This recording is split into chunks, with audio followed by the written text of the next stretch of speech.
Assalamu alaikum kids. I'm here with the new lecture series of political science. So finally we are done with our philosophers. आपके जितने भी philosophers थे जिसमें आपके early Greek philosophers थे, social contextual philosophers थे, dark ages के बाद जो आपके रेनेसांस के बिगिनिंग पीरियड था उसके philosophers और along with that 17th century के जो आपके मेजर philosophers हैं and last but not least आपके 21st सेंचुरी में भी जिस तरह के फ्रांसिस फ्यूक्योनामा वगैरह है, तो उसको हम अच्छे से कवर कर चुके हैं इन और प्रीवियस सीरीज़ और लेक्चर्स। आज का जो अब हमारा टॉपिक है, अब जो हमारे टॉपिक की सीरीज स्टार्ट होगी, this is about mostly about the paper B series. Paper B के जो जार्गन्स हैं या फिर जो उसके कॉन्स्टिट्यूएंट्स हैं या फिर उसके जो पार्ट्स हैं उसको अब हम कवर करेंगे। एक और बात याद रखिएगा कि पेपर ए के अंदर फिलासफर्स के अलावा कुछ और टॉपिक्स मेजरली इंक्लूडेड हैं जो कि पेपर ई और पेपर बी का साइमल्टेनियसली पार्ट हैं। ये वो टॉपिक्स हैं बेटे जो वो आपसे पेपर ए के अलावा पेपर बी में भी पूछ लेता है, तो इसलिए आप काफ़ी कॉन्शियस रहिएगा। दूसरी इंपॉर्टेंट बात यह है कि पॉलिटिकल साइंस के जितने भी जार्गन्स या आपने जितने भी फिलोसोफर्स को अभी तक अंडरस्टैंड किया है वो बेसिकली एवेंचुअली इसीलिए आपको पढ़ाए गए हैं कि आप पॉलिटिकल साइंस के एक्चुअल कॉन्सेप्ट्स को अच्छे से आर्टिकुलेट कर सको और उसके ऊपर अपना प्रॉपर एनालिसिस और अंडरस्टैंडिंग डेवलप कर सको। वो जो इंपॉर्टेंट टॉपिक्स हैं बेटा, उसमें आपका स्टेट सिस्टम है, उसमें आपका parliament, executive, judiciary, political concepts, political ideologies हैं, इसके अलावा आपकी सोशलाइजेशन, वोटिंग सिस्टम्स वगैरह हैं। तो these are the very important points and important concepts of political science. और आपको पता होना चाहिए कि आपके पेपर में एटलीस्ट 50 to 70 मार्क्स का पोर्शन जो है वो यही कॉन्सेप्ट्स ऑक्यूपाई करते हैं। अब तक हम जो फिलोसफर्स पढ़ रहे थे, हम उसमें ये अंडरस्टैंड करने की कोशिश कर रहे थे कि from the very beginning political science के कौन से कॉन्सेप्ट्स थे जिसके थ्रू हमने ये एवेलुएट किया कि किस तरह के सिस्टम्स जो हैं वो पॉलिटिक्स में एग्जिस्ट कर सकते हैं, या कौन सा सिस्टम बेहतर है और कौन सा सिस्टम बेहतर नहीं है। हम बेसिकली उसको अंडरस्टैंड करने की कोशिश कर रहे थे। बट नाउ अब हम ये देखेंगे कि 21st सेंचुरी के अंदर किस तरह से स्टेट सिस्टम वगैरह डेवलप हुआ है और उस स्टेट सिस्टम के अकॉर्डिंगली हमने कितनी एफर्ट पुट की हैं उसको फर्दर इम्प्रूव करने में, उसको फर्दर ग्रूम करने में, ताकि हम 21st सेंचुरी के अंदर उन पॉलिटिकल जार्गन्स को, उन पॉलिटिकल फ्रीडम्स को एंजॉय कर सकें जो हम एज अ सिटीज़न जो है वो एंजॉय कर रहे हैं। इसके बारे में आपको थोड़ा सा हिस्ट्री का बैकग्राउंड जो है वो पता होना चाहिए। अगर मैं थोड़ा सा आपको हिस्ट्री का बैकग्राउंड यहाँ पर कवर करूँ तो आपको पता होना चाहिए कि पहले आपकी प्रिमिटिव सोसाइटीज़ जो हैं वो एग्जिस्ट कर रही थी। प्रिमिटिव सोसाइटीज़ वो सोसाइटीज़ थी बच्चों जो आपकी अर्ली ग्रीक सोसाइटीज़ थी। अर्ली ग्रीक सोसाइटीज़ के अंदर बस ट्राइबल हेड्स होते थे या ट्राइबल लॉर्ड्स एग्जिस्ट करते थे। वो अपनी मर्जी से लेजिस्लेशन करते थे। जुडिशरी को भी एक ही इंसान हैंडल करता था और एग्जीक्यूटिव को भी एक ही इंसान हैंडल करता था। वहाँ पर इस तरह से पावर डिवीजन या डेवोल्यूशन ऑफ पावर का मैकेनिज्म एग्जिस्ट नहीं कर रहा था, ना ही उसकी ज़रूरत महसूस की गई थी। उसके बाद जब कुछ टाइम पीरियड गुजरा और इंसान की अंडरस्टैंडिंग जो है वो थोड़ी सी बेहतर हुई, तो उसको ये समझ आया कि वी नीड सम सिस्टम जिसके अकॉर्डिंगली हम अपने पॉलिटिक्स को रन कर सकें। उसके बाद आपको जो रूलिंग नज़र आती है that is monarchism. One a ruler जो आपको रूल करता था, लेकिन उसके साथ डिफरेंट लोग भी को एग्जिस्ट करते थे, जैसे कि जिसको हम कॉन्टेम्प्रेरी टाइम्स में मिनिस्ट्रीज़ कहते हैं या कैबिनेट मिनिस्टर्स कहते हैं। तो वो उस टाइम पे एग्जिस्ट करते थे जो बादशाह को एडवाइस करते थे या उसको बताते थे कि स्टेट के कौन कौन से मामलात हैं या क्या इश्यूज़ हैं, उनको किस तरह से बेहतर तरीके से हम हैंडल कर सकते हैं। उसके बाद जो आपको चीज़ नज़र आती है जो फर्दर ग्रूम और डेवलप होती है, उसमें आपको मोनार्किज्म के बाद जो चीज़ इंपॉर्टेंट डेवलपमेंट नज़र आती है हिस्टोरिकल पर्सपेक्टिव्स के अंदर, वो एम्पायर्स और कॉलोनाइजेशन हैं, जहाँ पर आपको एक चीज़ समझ आती है कि मदर स्टेट और कॉलोनी स्टेट का कॉन्सेप्ट जो है वो इमर्ज होकर सामने आ रहा है। जो मदर स्टेट और कॉलोनी स्टेट है उसका डिफरेंस याद रखिएगा बच्चों। मदर स्टेट वो स्टेट होती है जो रूल करती है और कॉलोनी स्टेट वो होती है जिसको वो एक्वायर करके अपनी टेरिटरी का पार्ट बनाती है टेरिटोरियल एक्सपेंशनिज्म के थ्रू। जिस तरह से सब कॉन्टिनेंट के अंदर ब्रिटेन्स ने आके जो है वो रूलिंग की है, या जिस तरह अमेरिकन जो हैं वो बेसिकली अंडर इन्फ्लुएंस थे ब्रिटेन्स के, और उसके बाद उन्होंने वॉर ऑफ इंडिपेंडेंस जो है उस पर उन्होंने फाइट किया। उसके बाद जो मेजर डेवलपमेंट आपको मिलती है उसमें आपको नज़र आता है कि किस तरह से नेशनलिज्म का कॉन्सेप्ट जो है वो प्रिवेल कर रहा है। ये कब हुआ? ये बेटा फ्रेंच रेवोल्यूशन के बाद होता है, जब फ्रांस में जो है बहुत brutal revolution I against bourgeoisie class and the elitist of the France, और लोगों ने रियलाइज़ किया कि we are deprived of our political rights. वो पॉलिटिकल राइट्स जो हैं वो 5 टाइप्स के हो सकते हैं जो मेजरली आपके फिंगर टिप्स पे होने चाहिए, और आपको आइडिया होना चाहिए कि उन पॉलिटिकल राइट्स की इंपॉर्टेंस क्या है। पहला पॉलिटिकल राइट क्या है? Right to vote. Right to vote की मैं बात कर रही थी बच्चों। राइट टू वोट क्यों इंपॉर्टेंट है? राइट टू वोट इसलिए इम्पॉर्टेंट है कि आप अपनी जो रिप्रेजेंटेटिव्स हैं उनको खुद चूज़ करते हैं। आपको अंदाज़ा होता है कि वो रिप्रेजेंटेटिव उस तरह की लेजिस्लेशन करेंगे जिसमें पोलराइजेशन का एलिमेंट नहीं होगा। What is polarisation? Polarisation means जिसमें आप अपनी पर्सनल प्रेफरेंसेस को जो है वो ज़्यादा इंपॉर्टेंट समझते हो या ज़्यादा इंपॉर्टेंस देते हो। क्योंकि आपके पास राइट टू वोट है तो आप उन रिप्रेजेंटेटिव्स को इलेक्ट करते हो जो बेसिकली आपकी बेटरमेंट के लिए काम करते हैं। वो रिप्रेजेंटेटिव जो इवेंचुअली आपको हेल्प आउट कर सकते हैं, वो रिप्रेजेंटेटिव जो इवेंचुअली ये कंसीडर करते हैं कि we are the servants of civilians. So this is the thing जिसकी वजह से राइट टू वोट की इंपॉर्टेंस कॉन्टेम्प्रेरी टाइम्स में बहुत ज़्यादा है। The second major political right, right of association with any political party और पोलिटिकल आइडेंटिटी। आपके पास चॉइस बहुत ज़्यादा है अब कॉन्टेम्प्रेरी टाइम्स के अंदर। You have a lot of political parties and according to the fundamental rights आपको ये फ्रीडम दिया जाता है कि आप कोई भी पॉलिटिकल आइडेंटिटी को फॉलो कर लें या किसी भी पॉलिटिकल पार्टी के साथ अपनी एसोसिएशंस डेवलप कर लें। इससे बेनिफिट क्या होता है? उससे बेनिफिट ये होता है बेटा कि जिस पॉलिटिकल पार्टी का मैनिफेस्टो आपको बेहतर लगता है आप उनको सपोर्ट करते हैं। उसके लिए आप उनके वोटर्स भी हो सकते हैं या फिर आप वॉलंटरली भी उस पार्टी के लिए काम कर सकते हैं। इससे बेनिफिट ये होता है कि बेसिकली पावर जो है वो सिविलियंस तक आती है। और दूसरी बात यह है कि सिविलियंस किस तरह की आइडियोलॉजीज चाहते हैं, सिविलियंस किस तरह का मैनिफेस्टो चाहते हैं, सिविलियन किस तरह के पॉलिटिकल पार्टीज को लाइक कर रहे हैं, वो खुलकर एक बात जो है वो सामने आती है। इसके अलावा जो थर्ड इंपॉर्टेंट पॉइंट है पॉलिटिकल राइट्स के अंदर ही, वो ये है बेटे कि आपका obviously the right of citizen during elections.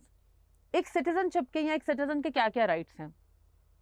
No doubt in that कि डेवलपिंग और अंडर डेवलपिंग स्टेट्स के अंदर वो राइट्स बहुत कॉम्प्रोमाइज्ड हैं।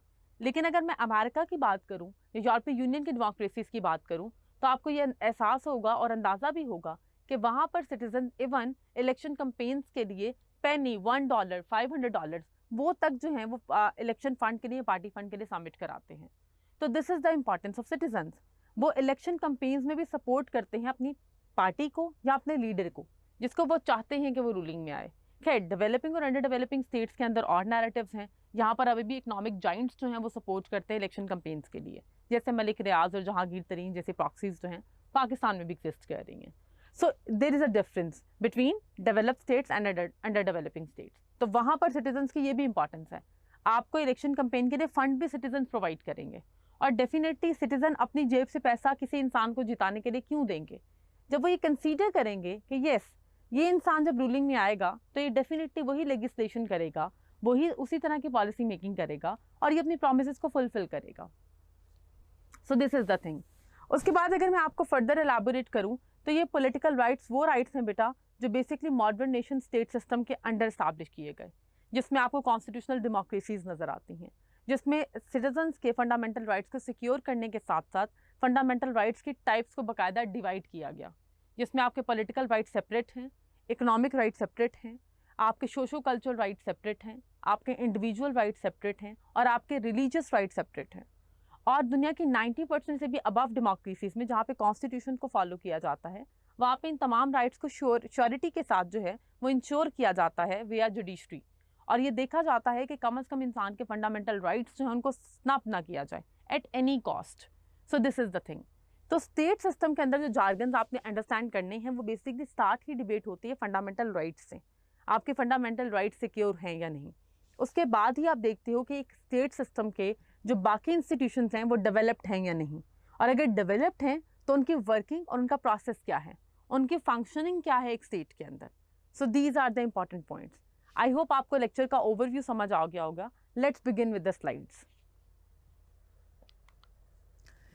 सो बेसिकली स्टेट सिस्टम की अगर मैं बात करूं तो पहली बात है कि 3 basic principle of state, life, liberty and property.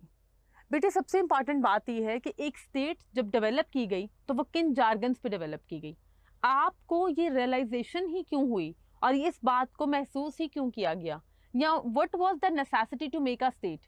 एक स्टेट को बनाने की ज़रूरत कब पड़ी? एक स्टेट को बनाने की ज़रूरत तब पड़ी जब आपने रियलाइज़ किया कि 3 major fundamental rights are and और should be given to the citizens. पहला राइट था राइट टू लाइफ, दूसरा था राइट टू लिबर्टी और तीसरा था राइट टू प्रॉपर्टी। अगर अब मैं राइट टू लाइफ की बात करती हूँ सिर्फ, तो राइट टू लाइफ का मतलब है कि आप अगर एक सिविलियन है, एक सिटीजन है, एक स्टेट से बिलोंग करते हैं, तो आपकी लाइफ को सिक्योर करने के लिए आपकी स्टेट क्या एफर्ट पुट इन कर रही है और क्या वो एफर्ट जो है वो सक्सेसफुल भी हो रही हैं। जैसे अगर हम पाकिस्तान में रहते हैं तो राइट टू लाइफ के लिए बेटा आपकी डिफरेंट इंस्टीट्यूशंस हैं, लॉ इन्फोर्समेंट एजेंसीज काम कर रही हैं, डॉल्फिन फोर्सेस काम कर रही हैं, एफसी फोर्सेस काम कर रही हैं, आपकी मिलिट्री काम कर रही है इस पर्पज़ के लिए, नैब, FIA, आपकी एजेंसीज जो है वो काम कर रही हैं। डैट मीन्स पहली ज़रूरत ये थी कि एक इंसान की लाइफ को आपको कितने सिक्योर कैसे करना है इफ़ ही और शी इज़ अ सिटीजन और civilian of that specific state.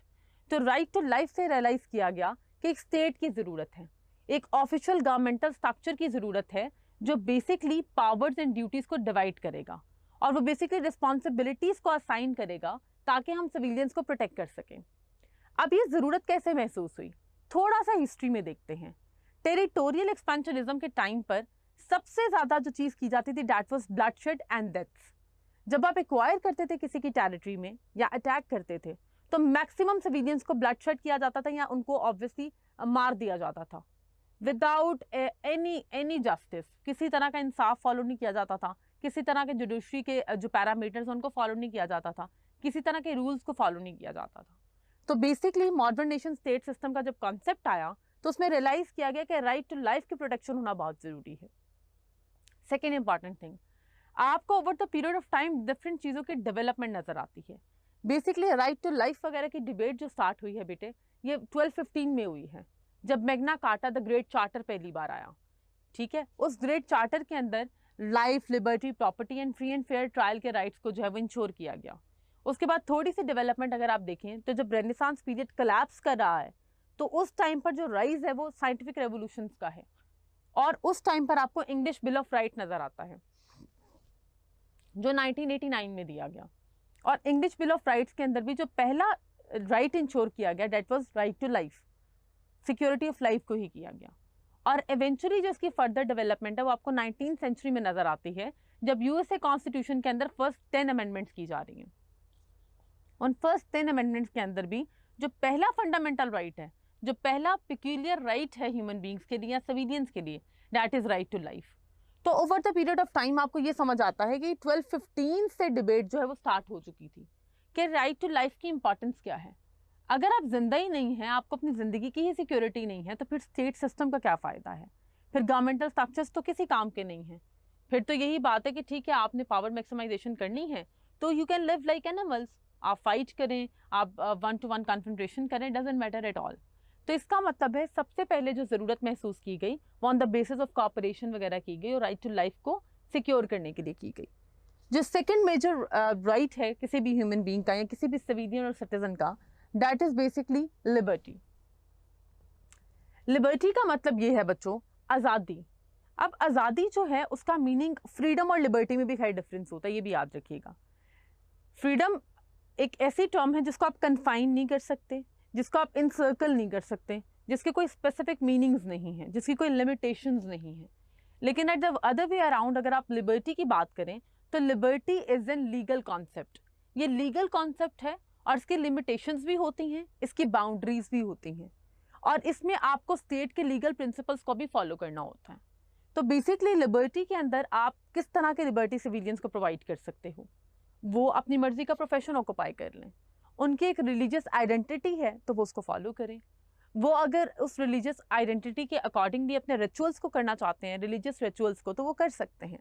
अगर उनका एक स्पेसिफिक कल्चर है, उनकी नॉर्म्स हैं, उनकी वैल्यूज़ हैं तो वो उसको फॉलो कर सकते हैं। दैट इज़ बेसिकली लिबरलिज्म और लिबर्टी।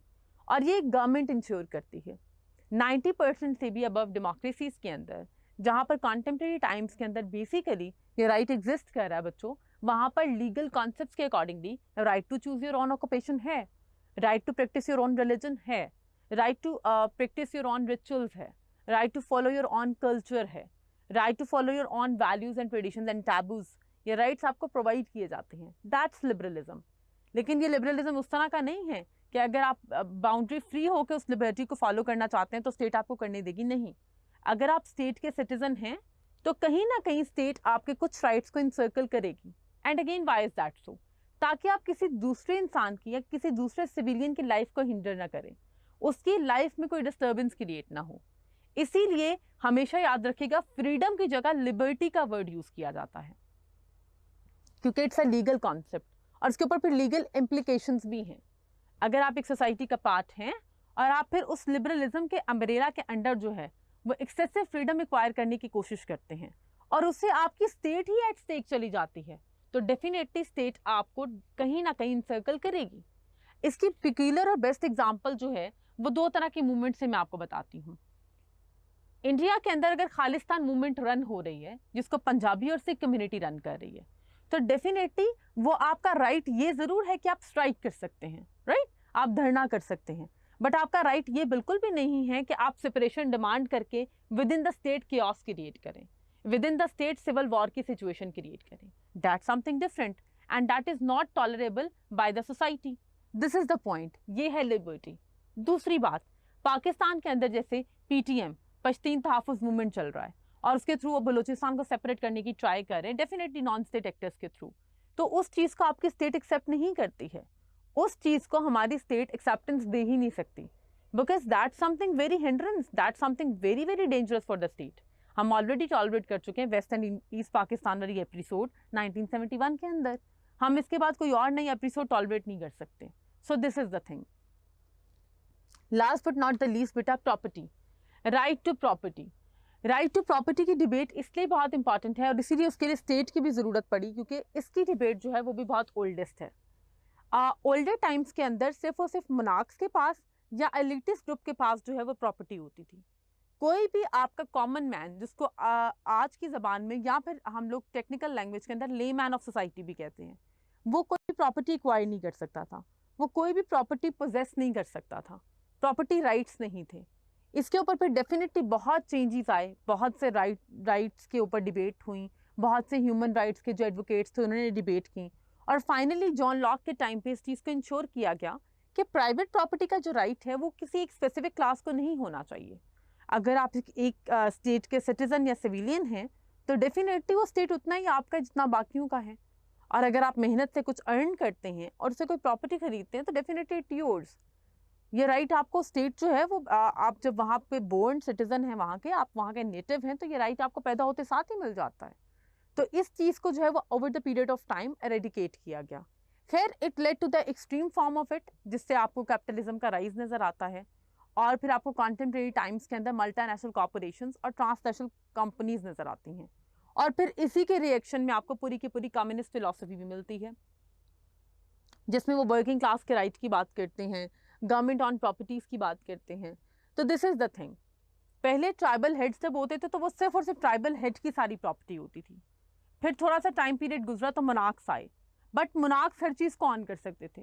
मोनार्क जब चाहे जैसे चाहे आपकी प्रॉपर्टी एक्वायर कर सकता था और उसको कोई क्वेश्चन नहीं कर सकता, and he is also not accountable by any authority. उसके बाद थोड़ा और टाइम गुजरा तो वही मोनार्क्स जो हैं वो सवेयर डिक्टेटर्स में कन्वर्ट हो गए जब आपको कॉलोनाइजेशन पीरियड नज़र आता है, बिकॉज जब आप अनआंसरेबल हैं और आपको कोई क्वेश्चन ही नहीं कर सकता तो आप तो जो चाहेंगे वो करेंगे ना। तो दिस इज़ द थिंग। और उसके बाद फाइनली जब आपका डार्क एजेस खत्म होती हैं और आपका रेनेसांस पीरियड जो है वो इट बिगिन, तो मेजर डिबेट ही ये स्टार्ट होती है कि अच्छा प्रॉपर्टी जो है वो एक ले मैन या एक कॉमन मैन एक्वायर क्यों नहीं कर सकता, उसके क्या बेनिफिट्स हैं। क्योंकि ऐसा तो नहीं है ना कि प्रॉपर्टी एक्वायर करके बाद में किसी सिविल वॉर में इन्वॉल्व हो जाएगा या बाद में वो कहेगा मुझे इतना सा ये 2 मरले की जगह इसमें मैंने अपना मुल्क बना लेना है, ऐसा तो पॉसिबल नहीं है। तो वाई इज दैट सो कि आपने प्रॉपर्टी राइट्स जो हैं वो दिए ही नहीं। सो ये एक डिबेट स्टार्ट हुई और ये डिबेट फिर चलती है तकरीबन 200 to 300 ईयर्स तक लिंगर ऑन करती है, और देन फिर आप जॉन लॉक वगैरह के बाद, रूसो के बाद आप देखते हैं कि प्राइवेट प्रॉपर्टी के राइट्स जो हैं उनको इंश्योर किया जा रहा है। और फिर अगेन यूएस वगैरह के अंदर जब पहला कॉन्स्टिट्यूशन लिखा गया और उसके बाद उस कॉन्स्टिट्यूशन के अंदर अमेंडमेंट्स हुई हैं, तो फिर इस आइडियोलॉजी को है जो इनकलकेट किया गया कि किस तरह से आप जो है प्राइवेट प्रॉपर्टी को एक्वायर भी कर सकते हैं और ये आपका बेसिक नेसेसिटी भी है और राइट भी है। फिर आप देखते हैं कि 20th सेंचुरी के अंदर जब एडम स्मिथ वगैरह आया, फादर ऑफ मॉडर्न कैपिटलिज्म, तो किस तरह से कैपिटलिज्म जो है वो अपने पीक पर गया है और फिर बहुत से ले मैन भी जो है वो प्राइवेट प्रॉपर्टी को एक्वायर करके अपने आप को जो है वो ऑब्वियसली बिजनेस डाइंट्स में जो कन्वर्ट कर रहे हैं। और last but not the least, अब 21st सेंचुरी के अंदर जो पूरा एंटरप्रेन्योरशिप का आपको कॉन्सेप्ट नज़र आ रहा है, यंगेस्ट बिजनेसमैन नज़र आ रहे हैं, वो बेसिकली इसी प्राइवेट प्रॉपर्टी के राइट के थ्रू हैं, जो कि उनका कोई भी, अगर आप किसी ऑफिशियल स्टेट का पार्ट हैं तो वो स्टेट बेसिकली उनकी प्रॉपर्टी के जो राइट है उसको इंश्योर कर रही होती है। तो बेसिकली जो आपका सिविल सोसाइटी का आइडिया है बच्चों, या फिर जो आपका स्टेट का आइडिया है वो 3 कॉन्सेप्ट से इंश्योर होता है, लाइफ, लिबर्टी, प्रॉपर्टी। ये 3 मेजर और फंडामेंटल राइट्स हैं जिनके थ्रू जो है वो स्टेट सिस्टम को डेवलप किया गया। उसके बाद आपका आता है meaning and idea of state system. अच्छा, ये तो पता चल गया कि स्टेट की जरूरत क्यों पड़ी, प्रिंसिपल्स क्या थे जिनके ऊपर हमने सोचा कि हमें स्टेट की जरूरत है, गॉट इट। लेकिन इसका आइडिया और मीनिंग जो है वो हिस्ट्री में कैसे over the period of time develop हुए हैं और किस किसने दिए हैं, ये देखना बहुत जरूरी है।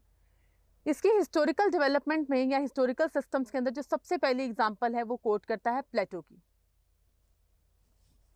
थोड़ा सा रिवाइंड करते हैं, आपको अगर याद हो तो प्लेटो वाज द फर्स्ट फिलोसोफर जिसने द रिपब्लिक लिखी थी, the ideal state and how you may convert a state into an ideal state. उसने उसके जार्गन्स भी दिए थे, उसमें उसने कम्युनिज्म सिस्टम भी दिया था, उसने एजुकेशन सिस्टम भी दिया था, उसने जुडिशल थ्योरीज भी दी थी। लेकिन at the same time Plato was the first person who claim that कि अगर एक स्टेट को आपने आइडियल स्टेट के अंदर कन्वर्ट करना है तो सिर्फ उधर पॉपुलेशन जो है वो 5060 पीपल की होनी चाहिए, 5060 लोग, क्योंकि एक मोनार्क जो है वो मैक्सिमम इतने ही लोगों की नीड्स को केटर कर सकता है, वो मैक्सिमम इतनी ही सोसाइटी को एट वन टाइम हैंडल कर सकता है।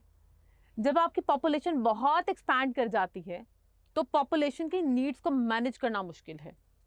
आप ये देखें कि 21st सेंचुरी के अंदर जितनी भी लार्जेस्ट पॉपुलेशन की कंट्रीज एग्जिस्ट कर रहे हैं वहाँ पर हेट्रोजीनियस पॉपुलेशन है with multiple ethnic and sectarian identities, और इसी वजह से वहाँ पर लैक ऑफ नेशनल इंटीग्रेशन का भी क्राइसिस है, वहाँ पे नेशनलिज्म की फिलॉसफी जो है वो बहुत कॉम्प्रोमाइज्ड भी है। ये बात प्लेटो ने बहुत पहले कह दी थी कि इवेंचुअली क्या होता है कि क्लैश ऑफ इंटरेस्ट आता है। जब क्लैश ऑफ इंटरेस्ट आता है तो डेफिनेटली आप डिफरेंट तरह के फाइट्स में, आर्गुमेंट्स में इन्वॉल्व होते हो और फिर डिसइंटीग्रेशन होती है। जब सिविलियंस स्टेट सिस्टम से सेटिस्फाई नहीं होते तो वो स्टेट के अगेंस्ट रिवॉल्ट करते हैं। ऐसा तो नहीं है ना you are getting everything out of a state और फिर भी आप रिवॉल्ट कर देंगे।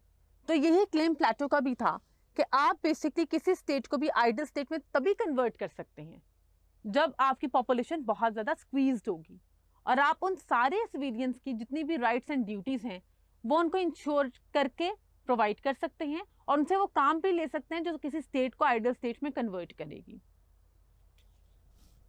सेकेंडली जो आता है बेटा वो आता है Greek and Roman concept of city state. ये जो ग्रीक्स एंड रोमन एम्पायर्स है ना, दे आर वेरी इंपॉर्टेंट।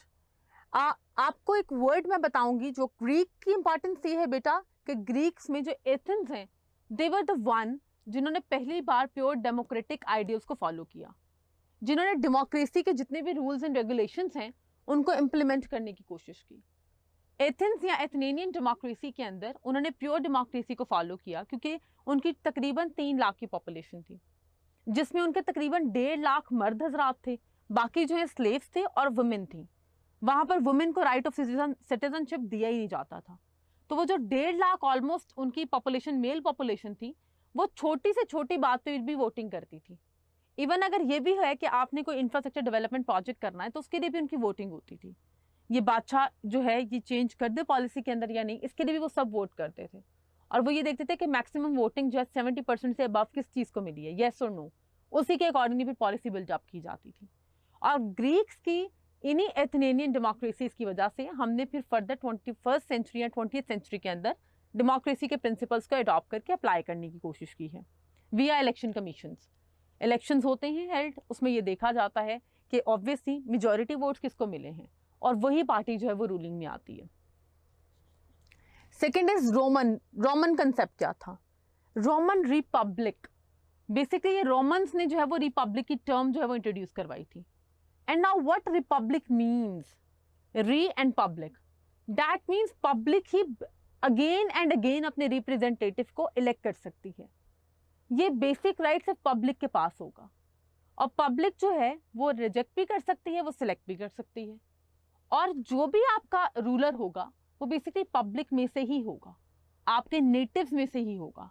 सो ये सारे प्रिंसिपल्स जो आज आपको हर डेमोक्रेटिक स्टेट के अंदर एक कॉमन वर्ड नजर आता है, Islamic Republic of Pakistan, Turkish Republic, ये जो रिपब्लिक की टर्म है या उसके जो प्रिंसिपल्स हैं उनको बेसिकली आपने रोमन एम्पायर से ही दिया है।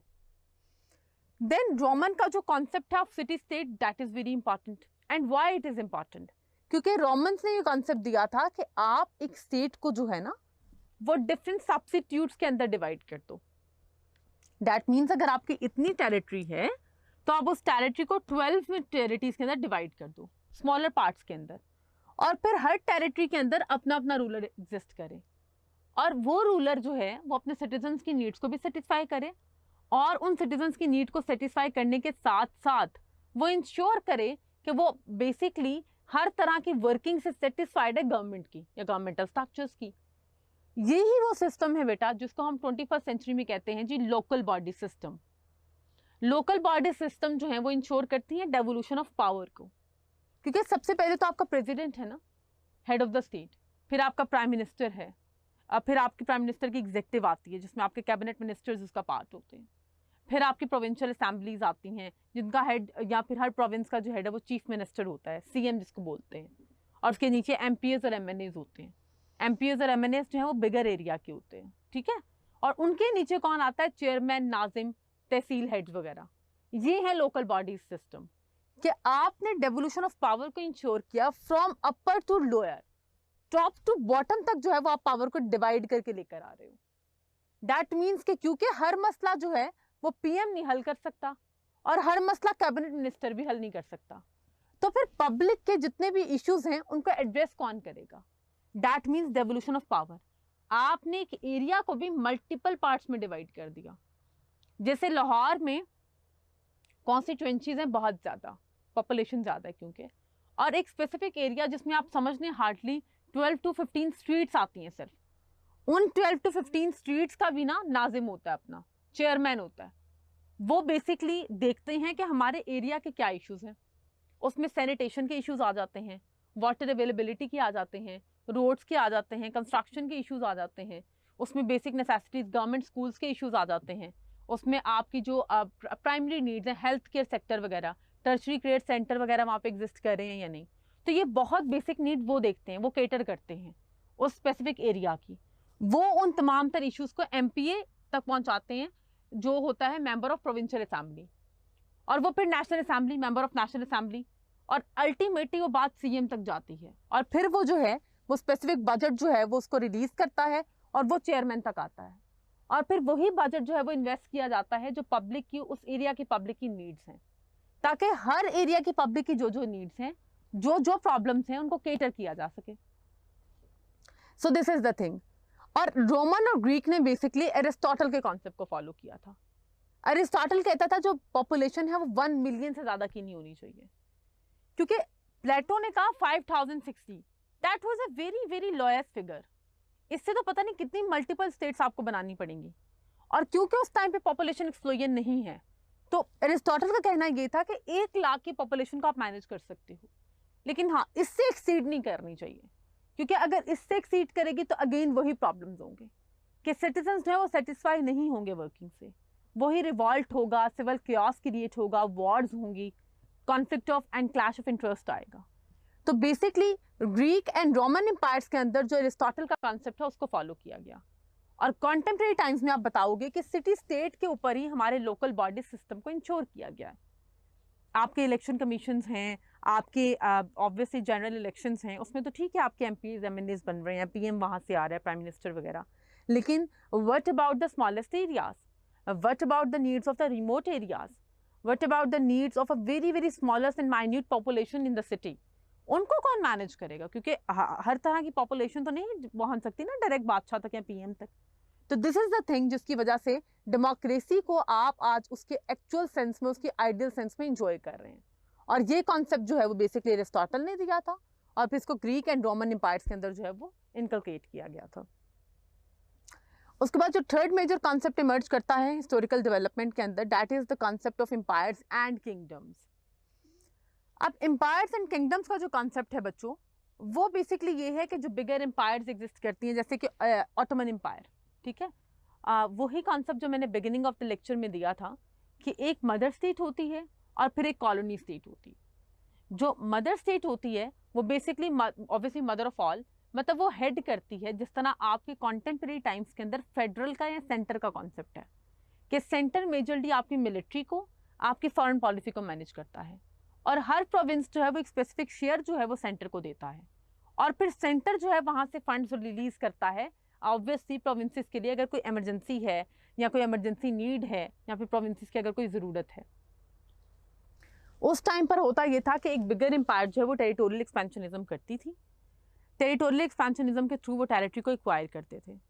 फिर उस टेरिटरी के ऊपर रिस्पॉन्सिबिलिटी ये होती थी कि वहाँ का जितनी भी मिलिट्री है या जितनी भी आर्मी है वो बेसिकली मदर स्टेट की आर्मी होगी। उस कॉलोनी स्टेट के रिलेशंस किसके साथ होंगे, उसके एग्रीमेंट्स किसके साथ होंगे, वो ट्रेड किन के साथ कर सकते हैं, किन के साथ नहीं कर सकते, ये सारी चीज़ें जो है वो एम्पायर या मोनार्क एम्पायर का जो हेड होता था, किंग होता था, वो डिसाइड करता था। और उसके बाद ये सीन था बच्चों कि वो बेसिकली जो टैक्सेस हैं, जो टैक्सेशन का कॉन्सेप्ट है वो भी वहीं से आया है। जिस तरह कॉन्टेम्प्रेरी टाइम्स के अंदर प्रोविंसेस फेडरल को फंड देते हैं या फेडरल को टैक्सेस पे करते हैं, उस टाइम पर जो कॉलोनी स्टेट है वो बाकायदा अपनी प्रॉफिट में से, अपनी हर तरह की प्रोडक्ट में से, अपने फिनिशिंग गुड्स में से जितनी भी टैक्सेशन है और एक स्पेसिफिक शेयर है जो एम्पायर को उसने at the end of year या एनुअली पे करना होता था। तो इस तरह के सिनेरियोज जो हैं वो चलते थे। एम्पायर्स और किंगडम्स के अंदर फिर ये रियलाइज़ किया गया कि बेसिकली हमेशा जो एम्पायर्स होते थे वो अपने सेंटर के ऊपर या अपने नेटिव सिटीजन्स के ऊपर या उनकी नीड्स के ऊपर फोकस करते थे। बाकी जितनी भी उसकी कॉलोनी स्टेट्स थी उनसे एक्सेसिव टैक्सेशन कलेक्ट की जाती थी, जिसकी वजह से वहाँ पर पावर्टी और इन्फ्लेशन बहुत इन्हांस कर जाती थी, और इवेंचुअली वो डिपेंडेंट भी रहते थे एम्पायर के ऊपर क्योंकि अपनी प्रोटेक्शन के लिए, और जो लोग हैं उनका रिवॉल्ट भी जो है वो over the period of time enhance कर जाता था, जिसकी वजह से सेपरेटिस्ट मूवमेंट स्टार्ट हुई, नेशनलिज्म की मूवमेंट्स जो हैं वो स्टार्ट हुई। लोगों ने डिमांड करना शुरू किया कि we need a separate state. हम जब कॉलोनी स्टेट होकर सिर्फ मदर स्टेट का ही फ़ायदा कर रहे हैं, बेनिफिट कर रहे हैं, उसकी वजह से हमें या हमारी जनरेशन को कोई बेनिफिट नहीं है, जिसकी वजह से डिफरेंट ग्रेटर एम्पायर्स के अगेंस्ट जो है वो रिवॉल्ट स्टार्ट हुआ। वो चाहे आपकी ऑटोमन एम्पायर हो, वो आपकी मुगल एम्पायर हो, वो इवन आपके यूरोपियन एम्पायर्स भी हों, तो उसमें आपको एक स्पेसिफिक रिवॉल्ट नज़र आता है। और जो किंगडम का कॉन्सेप्ट था बेटा वो बेसिकली डायनेस्टिक पॉलिटिक्स से आया है। जहाँ पे एम्पायर्स का कॉन्सेप्ट था वहाँ पे ही बहुत जगहों पे किंगडम्स का कॉन्सेप्ट फॉलो हो रहा था, जिसमें हेरिडिटरी ट्रांसफॉर्मेशन ऑफ पावर के आइडिया को फॉलो किया जाता था। हेरिडिटरी ट्रांसफॉर्मेशन ऑफ पावर का मतलब ये है कि एक फैमिली जो है वो 500-600 ईयर्स तक जो है वो टेरिटरीज को रूल कर रही है। बादशाह मर रहा है तो उसका बेटा, वो मर रहा है तो उसका बेटा। तो ये जो ट्रांसफॉर्मेशन ऑफ पावर थी या ट्रांसफर ऑफ पावर, उसमें भी बेसिकली बाकी सारी की सारी ideologies by and large empire से ही ली जाती थी। जिस तरह एम्पायर्स की होती थी मदर स्टेट और कॉलोनी स्टेट, और टेरिटोरियल एक्सपेंशनिज्म के ऊपर उनका फोकस होता था, और वो फोकस होता भी इसलिए था ताकि वो अपनी मिलिट्री को एक तो इन्हांस कर सकें और दूसरा नेचुरल रिसोर्सेज को एक्वायर कर सकें, क्योंकि उस टाइम पर बेटे गोल्ड वगैरह और उस टाइम पे जो नेचुरल रिसोर्सेज है जैसे एग्रीकल्चर लैंड वगैरह, क्योंकि एग्रीगेरियन इकोनॉमी थी तो इसी के थ्रू आप प्रॉफिट वगैरह जो है वो अर्न करते थे। तो जितने ज़्यादा आप स्टेट्स को कैप्चर करोगे उतना ज़्यादा टेरिटरी आपके अंडर होगी, उतनी ज़्यादा टेरिटरी है तो नेचुरल रिसोर्सेज आपके अंडर होंगे, और मिलिट्री जो स्टेट की है वो आपकी होगी। तो ये सारे कॉन्सेप्ट जो हैं वो फॉलो किए जाते थे। उसके बाद जो मेजर कॉन्सेप्ट या जिसने basically which is the landmark in the history of modern state system, जिसने बेसिकली ओल्डर एंड ट्रेडिशनल और रिजिड स्टेट सिस्टम को बिल्कुल ऑब्सोलीट कर दिया, उसको कहते हैं ना eradication of everything, eradication from the radical concept, root से किसी चीज़ को उखाड़ के फेंक देना। तो that was obviously the theory और द ट्रीटी ऑफ वेस्टफेलिया। जो ट्रीटी या थ्योरी ऑफ वेस्टफेलिया है, अब तो उसको थ्योरी भी, उसके ऊपर रिसर्च भी की जाती है, दैट दिस हैपेंड इन 1648। ये ट्रीटी वो ट्रीटी थी बेटा जिसने बाद में इंश्योर किया था सेकुलरिज्म की आइडियोलॉजी को। सेकुलरिज्म जिसको आज शायद 21st सेंचुरी में हम बहुत माइन्यूट सा कॉन्सेप्ट समझते हैं, क्योंकि हम खुशकिस्मत हैं 21st सेंचुरी में पैदा हुए हैं जहाँ पर हमें फ्रीडम के जो फ्रीडम है रिलीजन्स के ऊपर, और हमें जो फ्रीडम है अपनी फ्रीडम ऑफ एक्सप्रेशन थॉट उस पर मिला हुआ है, तो हमें लगता है कि यार शायद ये तो सबको ही मिलता होगा, बट ऐसा नहीं था। ट्रीटी ऑफ वेस्टफेलिया से पहले जो है वो कैथोलिक्स और प्रोटेस्टेंट्स की ही फाइट आपस में बहुत ज़्यादा थी। जिस तरह आपको कॉन्टेम्प्रेरी टाइम पीरियड के अंदर शिया सुन्नी कॉन्फ्लिक्ट नज़र आता है, तो उस टाइम पे बेसिकली जो आपकी वेस्टफेलिया से पहले प्रोटेस्टेंट्स और कैथोलिक्स की इसी तरह से फाइट थी। तो बेसिकली वेस्टफेलिया में दो चीज़ें मेजर हुई। एक तो इसने 30 ईयर्स रिलीजियस वॉर जो है उसको एरेडिकेट कर दिया, ख़त्म कर दिया। बट दूसरा कॉन्सेप्ट ट्रीटी ऑफ वेस्टफेलिया में इस चीज़ को इंश्योर किया गया कि secularism is a major determinant for state system. अगर आप चाहते हैं कि आपकी स्टेट एक सक्सेसफुल और आइडियल स्टेट हो और आपके सिटीजन ये कंसीडर करें कि उनके नीड्स को प्रोटेक्ट किया जा रहा है, उनके राइट्स को इंश्योर किया जा रहा है, तो ये बहुत ज़रूरी है कि आप सेकुलरिज्म की आइडियोलॉजी को बाय हुक और बाय क्रुक इम्प्लीमेंट करवाएं और इस चीज़ को इंश्योर करें कि basically politics had nothing to do with religion. जो आपके पॉलिटिकल रिप्रेजेंटेटिव्स हैं, जो आपके पॉलिटिकल लीडर्स हैं, वो आपके रिलीजियस लीडर्स या रिलीजियस रिप्रेजेंटेटिव्स के इन्फ्लुएंस में नहीं रहेंगे। तो जो एक मोनोपोलाइजेशन ऑफ चर्च थी, जिसके ऊपर वो गवर्नमेंट्स को भी टॉपल डाउन करा देते थे, उसको एरेडिकेट कर दिया गया। इसको एरेडिकेट करने से हुआ क्या? बेसिकली पॉलिटिशियंस को भी एक चीज इंश्योर हो गई, समझ आ गई, ये चीज एक मैसेज कन्वे हो गया कि we are not the rulers, we are the servants. अगर आप रिलीजियस कॉनोटेशंस में आप खुदा से किसी को नहीं डरा रहे ना, फियर ऑफ गॉड आपने खत्म कर दिया, तो फियर ऑफ ह्यूमन बीइंग तो कहीं एग्जिस्ट ही नहीं करेगा। सो ट्रीटी ऑफ वेस्टफेलिया इसलिए बहुत इंपॉर्टेंट है मॉडर्न स्टेट सिस्टम के अंदर, क्योंकि मॉडर्न स्टेट्स के अंदर बेटे आपको जो सबसे इंपॉर्टेंट चीज मिलती है वो यही है कि religious is a private matter, your religion is your private matter. आपका और खुदा का रिश्ता जो है बड़ा प्राइवेट है, उसके लिए आप at the day of judgement responsible हैं, उसके लिए कोई दूसरा आपकी जगह जवाबदेह नहीं होगा, पहली बात। दूसरी बात है, स्टेट आपको इस बात पे पनिश नहीं कर सकती कि आपकी रिलीजियस आइडेंटिटी क्या है या आप रिलीजन के अंदर किस चीज़ को फॉलो कर रहे हैं।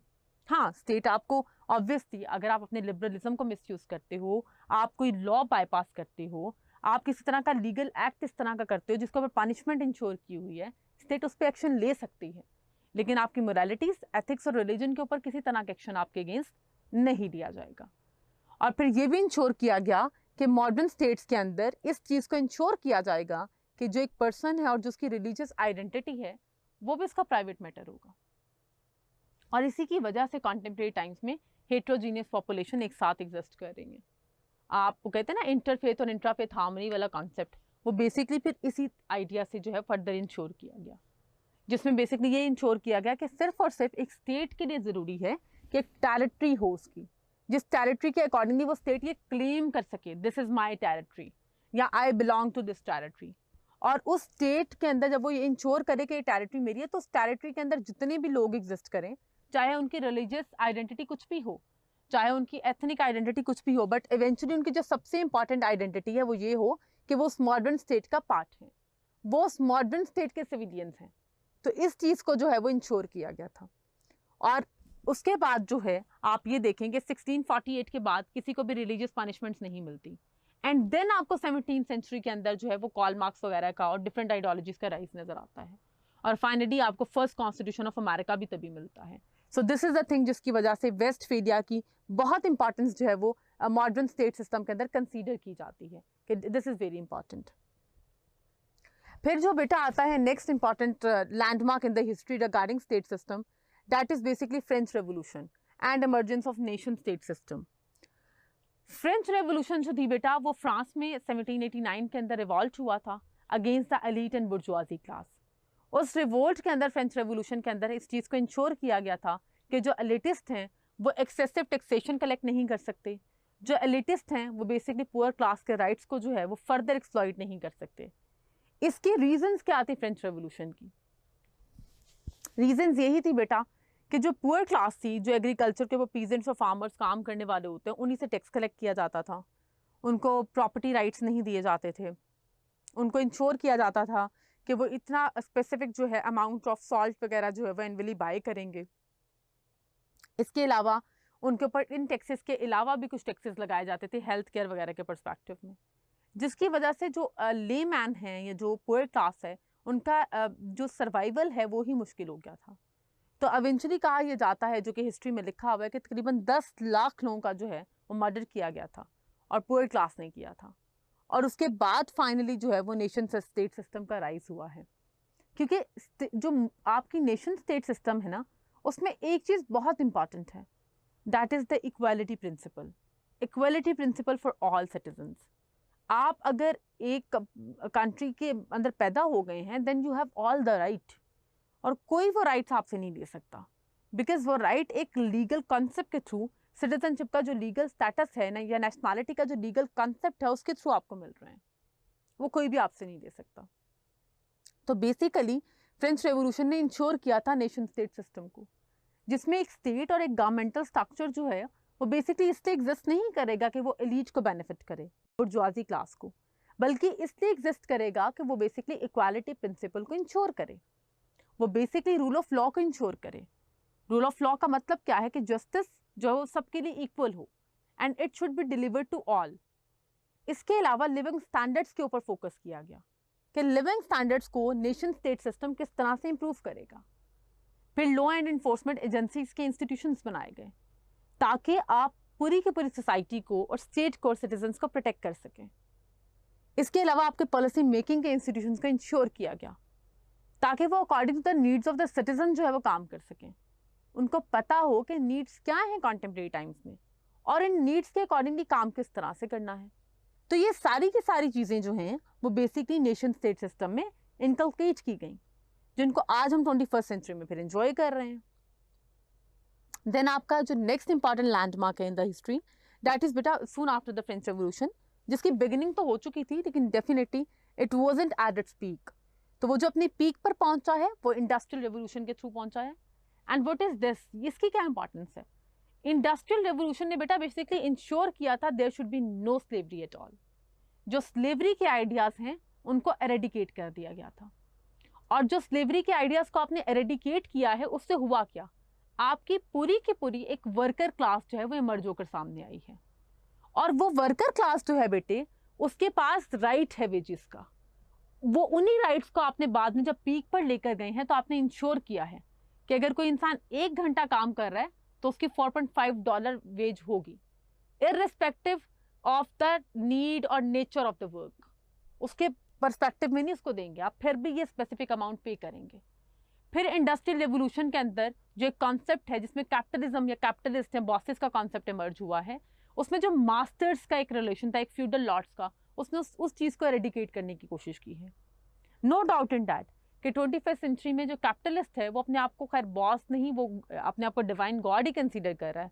बट हम बात करें जिस टाइम पे modern nation state system develop हो रही है, बिगिनिंग पीरियड चल रहा है, तो उस टाइम पे समहाउ लोग ये कंसीडर कर रहे थे कि industrial revolution in a longer run जो है वो बहुत बेनिफिट करेगी, क्योंकि आपका जो स्लेवरी रिलेशनशिप है, जो आपका फ्यूडल लॉर्ड्स वर्सेस स्लेव्स वाला रिलेशनशिप है, वो एरेडिकेट हो रहा है।